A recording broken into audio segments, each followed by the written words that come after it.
I never expected to feel this way about my nephew, but when John stepped into my house, with his guarded eyes and broken smile, I didn't realize how much our lives were about to change. The call from my sister came late on a Tuesday evening, her voice trembling with desperation. "Claire, please," she begged. "He needs somewhere to stay. Just for a little while." I hesitated, guilt warring with unease, but eventually agreed. What choice did I have? The next morning, John arrived at my doorstep with a duffel bag slung over his shoulder and shadows lurking behind his too bright smile. The first few days passed in strained silence.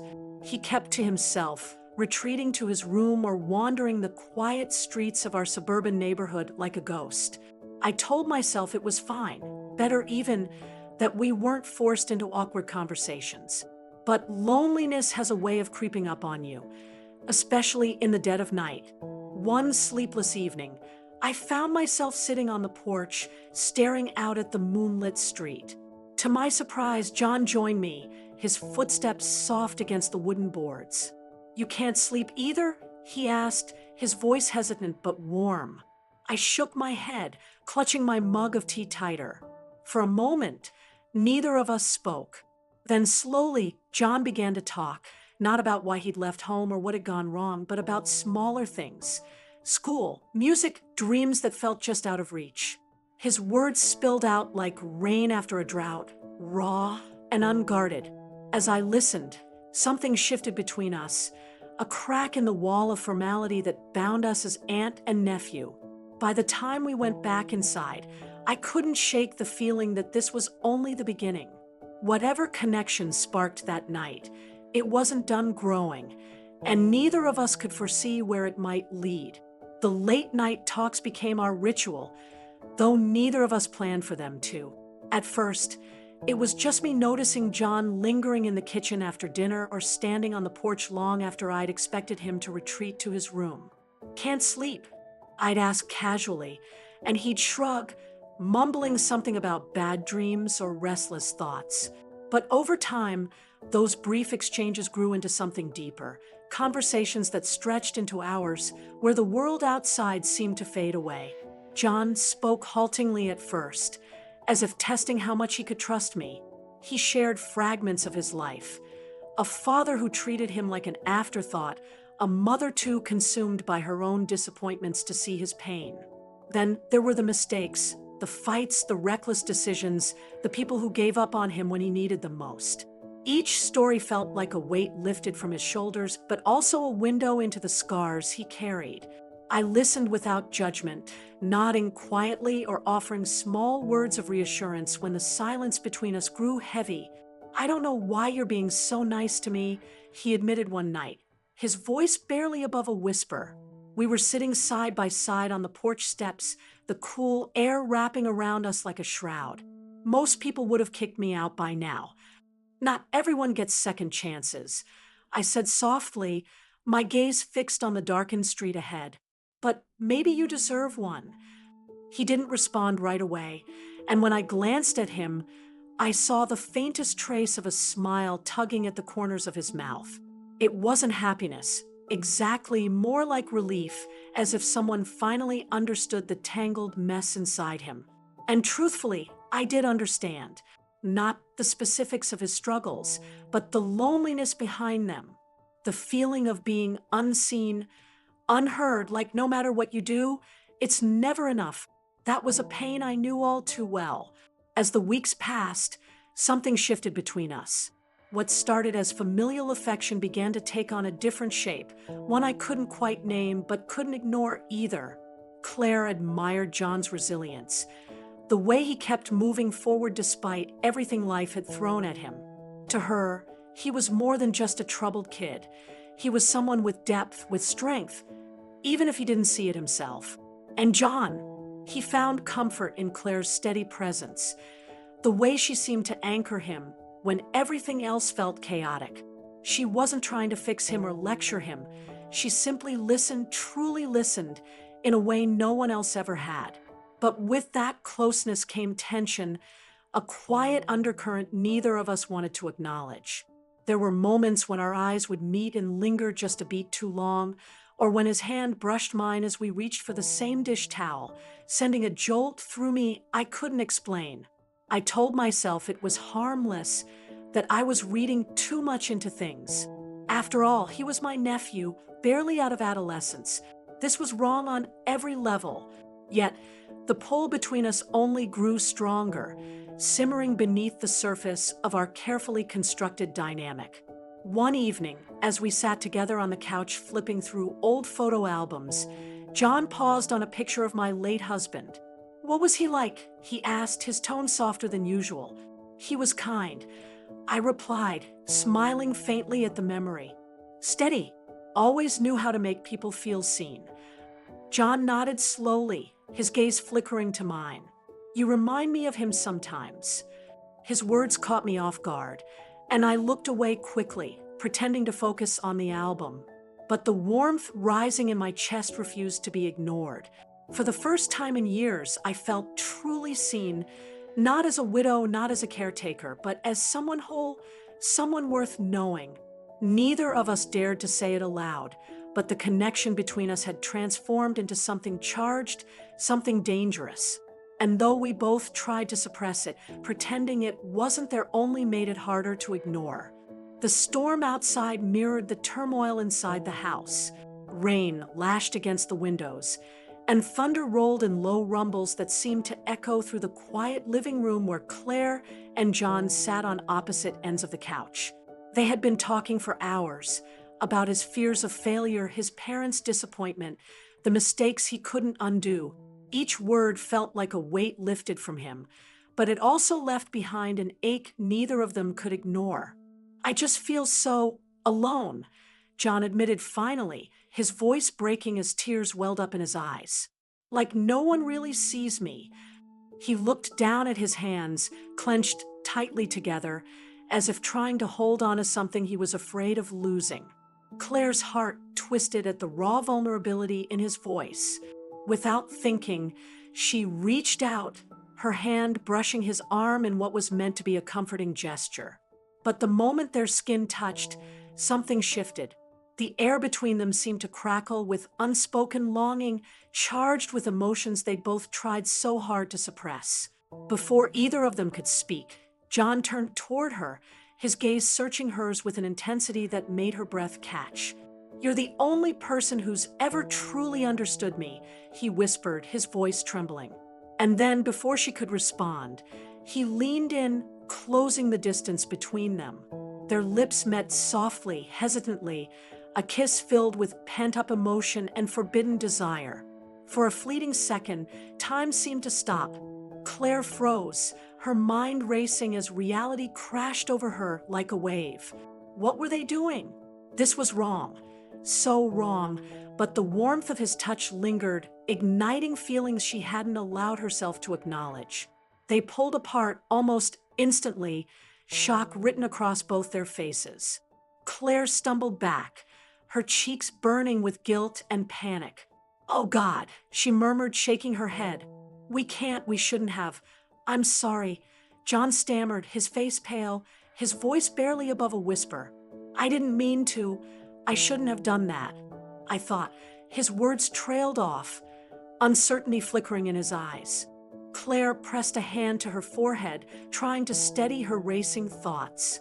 "It's okay," she said quickly, though her tone betrayed how unsettled she truly was. Let's forget this happened." But forgetting wasn't going to be easy, not when the spark between them refused to fade. Despite their shock, neither could deny what they'd felt in that moment: comfort, longing, and a pull that defied reason. It was dangerous, reckless, and yet for the first time in years, Claire felt truly alive.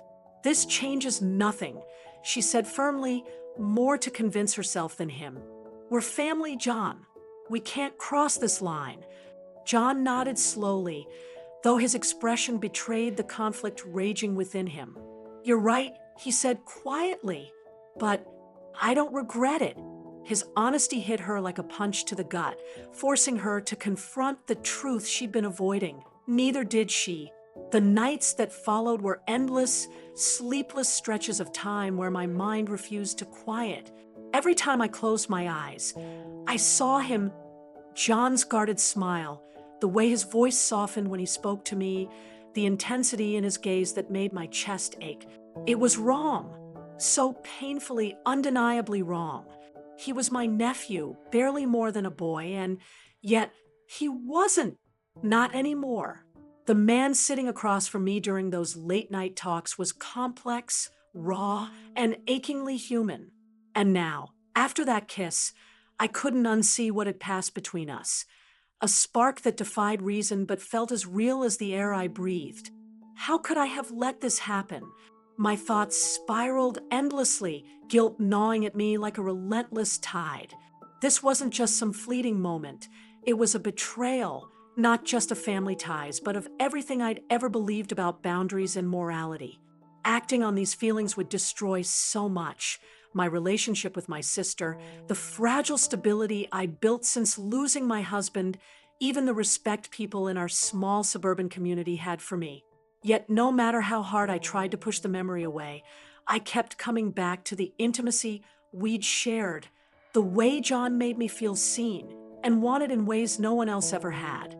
For years, I'd carried the weight of loneliness, burying it beneath routines and responsibilities.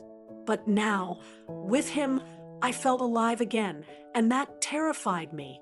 John, too, seemed caught in the same storm, though his turmoil manifested differently.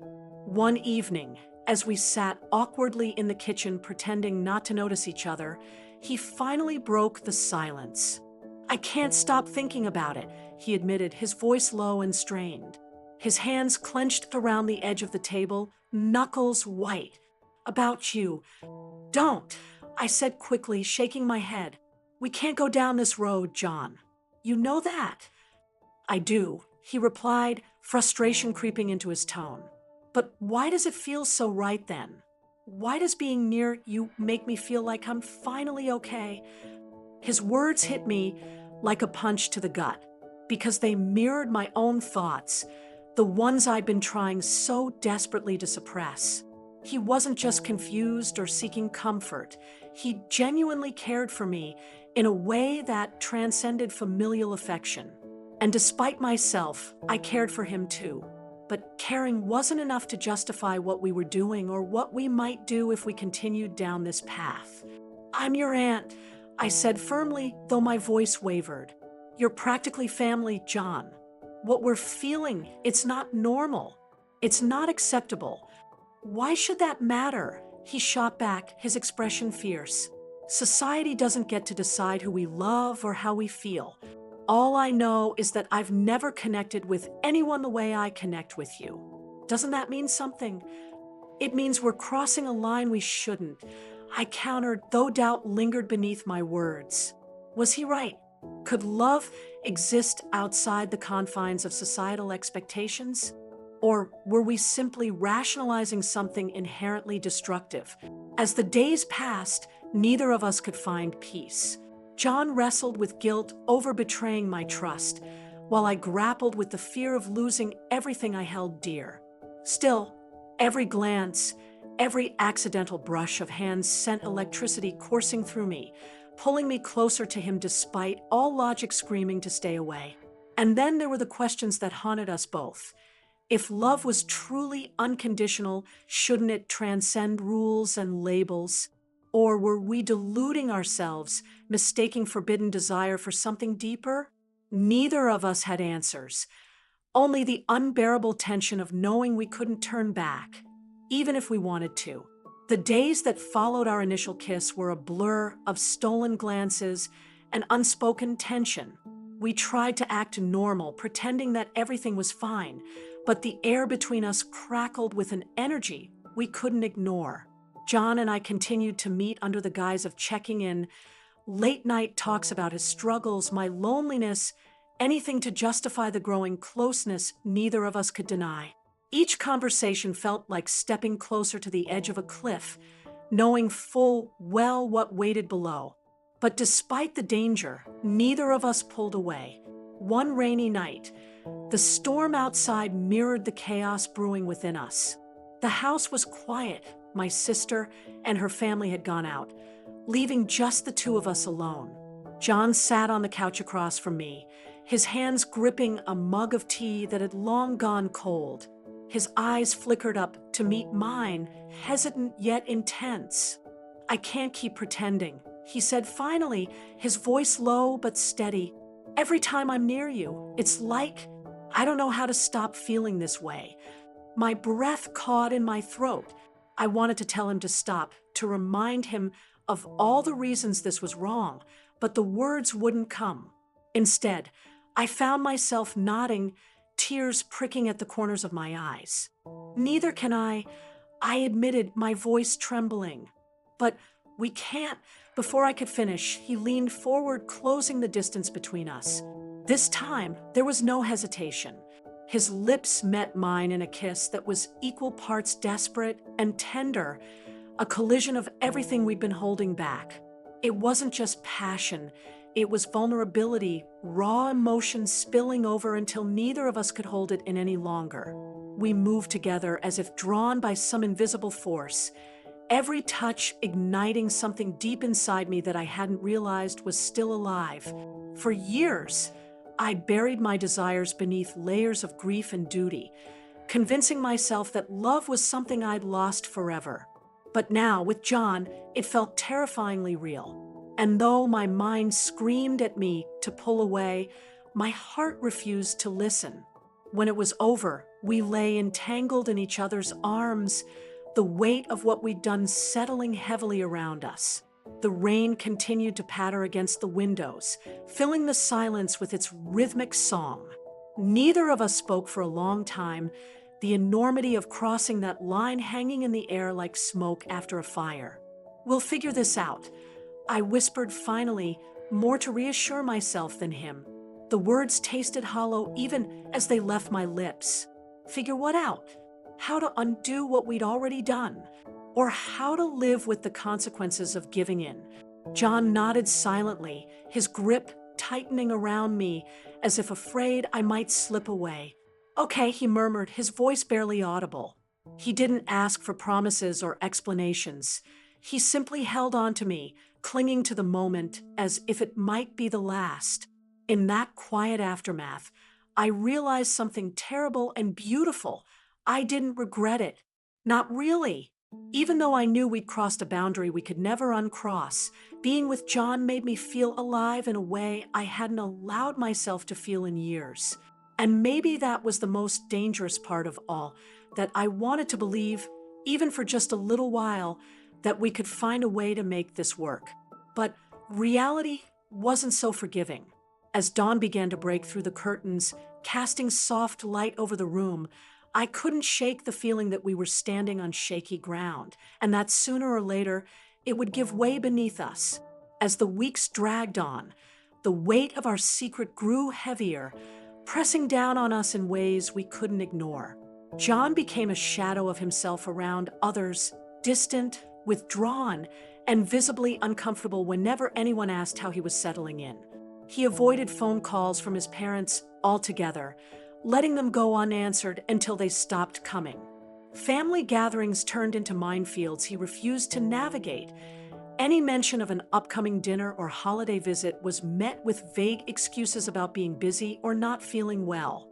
At first, I told myself it was normal for someone his age to drift away from family obligations. But deep down, I knew better. This wasn't just distance, it was fear. Fear of slipping up, of someone noticing the way his eyes lingered on me too long, or how my voice softened when I spoke to him. For my part, I tried to act as though nothing had changed. But the cracks were beginning to show. Neighbors who once greeted me warmly now exchanged suspicious glances when John and I were seen together. Friends asked pointed questions: "Is everything okay at home?" Or, "You two seem close lately."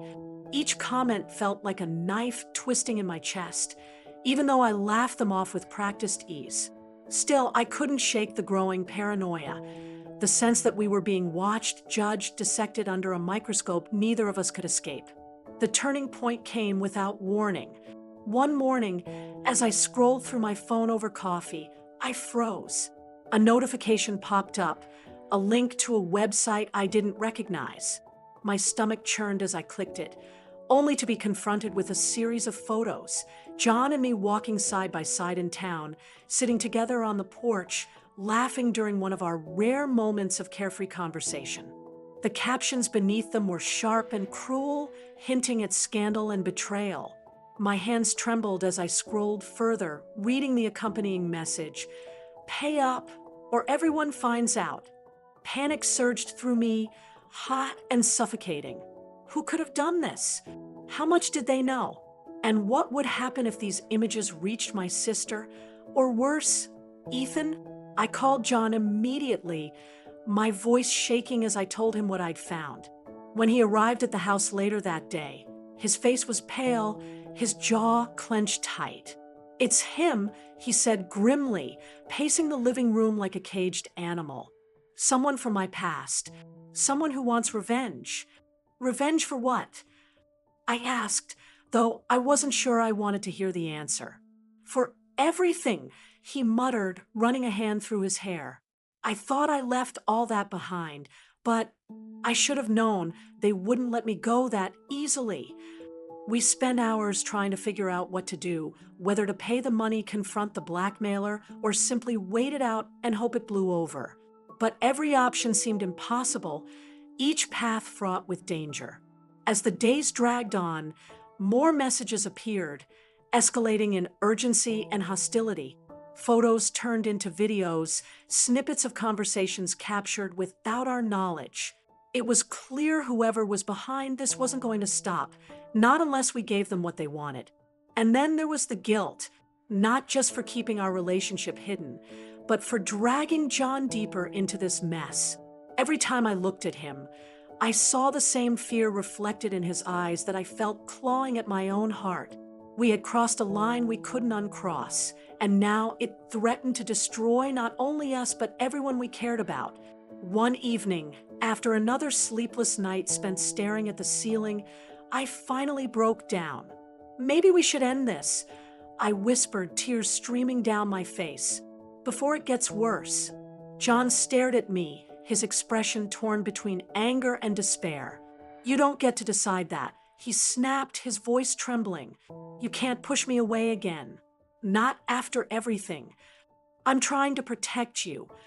I shot back, my voice cracking. "Don't you see? None of this would have happened if it weren't for me.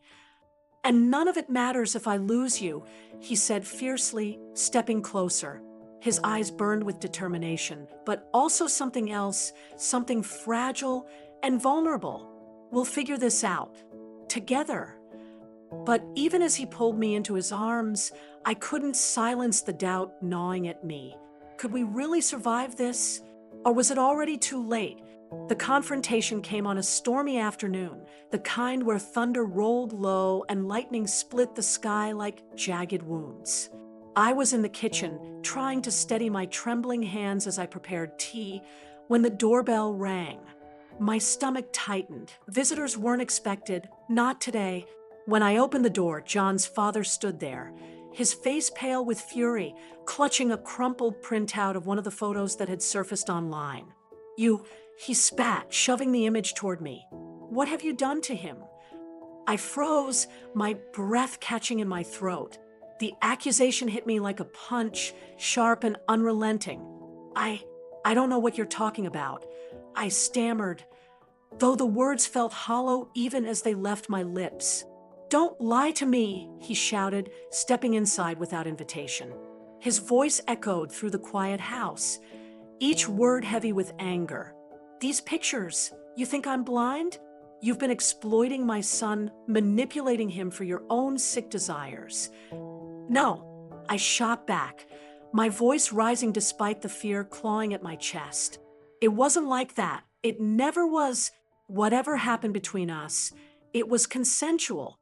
It wasn't exploitation. It was real." His eyes widened, disbelief twisting into something darker. "Real? You're his Aunt Claire. He's just a kid." "He's not a kid anymore," I said firmly, though my voice trembled. And yes, this is complicated, wrong by every societal standard, but it wasn't forced or fabricated. We care about each other. That much is true. Before he could respond, John appeared in the doorway, his expression unreadable but his presence electric. "Stop," he said, his voice cutting through the tension like a knife.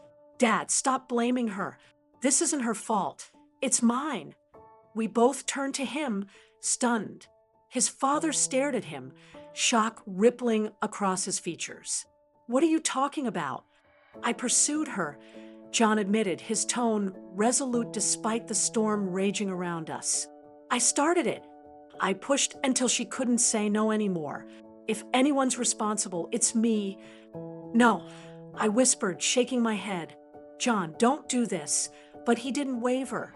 Instead, he stepped closer to his father, meeting his gaze head on. "You can hate me if you want, but leave her out of it. She didn't manipulate me. I manipulated her, and I'd do it all over again because I love her." The room fell silent except for the sound of rain pounding against the windows. His confession hung in the air, raw and devastating, forcing us all to confront the reality of what we'd done. Love. Was that really what this was? Or were we deluding ourselves, mistaking forbidden desire for something deeper? When his father finally spoke, his voice was low and venomous. "If you stay here, I'll make sure neither of you has a life to go back to. Do you understand me?" John nodded slowly, his jaw clenched tight. Once his father stormed out, slamming the door behind him, the weight of everything crashed down on us. Tears streamed down my face as I pleaded with John. "You need to leave town, start fresh somewhere far from here. Please, John, for your own sake." "And leave you?" he asked, his voice breaking. "After everything we've been through, I'm not walking away. Not now. Not ever." "But they'll destroy you," I cried, gripping his arms as if holding on tighter might change the inevitable. "They'll tear us apart anyway." "Then let them try," he said fiercely, pulling me into his arms. "I'm not giving up on us, Claire. Not unless you tell me to." But I couldn't. Even as the storm outside mirrored the chaos within, I clung to him, unwilling to let go. The story ends ambiguously days later. I sat alone in the living room, staring at a letter John had written before disappearing temporarily to clear his head. He'd said, Rain hammered against the window, blurring the world outside into streaks of gray. My expression remained unreadable, caught between hope and despair. Would we find a way to rebuild our lives together, or would the weight of our choices tear us apart forever? For now, the answer lay just beyond reach, hidden in the silence between heartbeats. Throughout this tangled journey, I've been forced to confront questions that have no easy answers. Can familial bonds like ours evolve into something romantic without unraveling everything? The line between love and loyalty feels impossibly thin, a fragile thread stretched to its breaking point. At first, it seemed harmless, just two people seeking solace in each other's company. But the moment we crossed that boundary, harm became inevitable. Every stolen glance, every whispered confession chipped away at the trust others placed in us. And yet, I can't deny the depth of what we shared, a connection raw and real, even if it was wrong. Reconciling desire with expectation has been my greatest struggle. Society tells me who I should love and how, but the heart doesn't obey rules. My feelings for John defied logic, defied morality, yet they persisted, stubborn and unyielding. How do you silence something so powerful when it refuses to be ignored? I wanted to believe we could rise above the chaos, that our bond was worth fighting for. But the weight of betrayal, of shattered trust, has left scars neither of us may ever heal from. Forgiveness feels impossible now. Trust isn't something you rebuild overnight, especially when it's been broken by choices as profound as ours. Yet, part of me wonders if redemption is still possible, not through excuses or denial, but through honesty. Maybe forgiveness starts not with others, but with ourselves. If we can face what we've done, truly own it, maybe there's hope for healing. Or maybe some wounds cut too deep to ever fully close. Either way, I know one thing for sure. Love like ours leaves scars that never fade, no matter how hard you try to outrun them. Was our relationship doomed from the start, or could true love survive even the darkest storms? I don't have the answers, only the lingering ache of what might have been.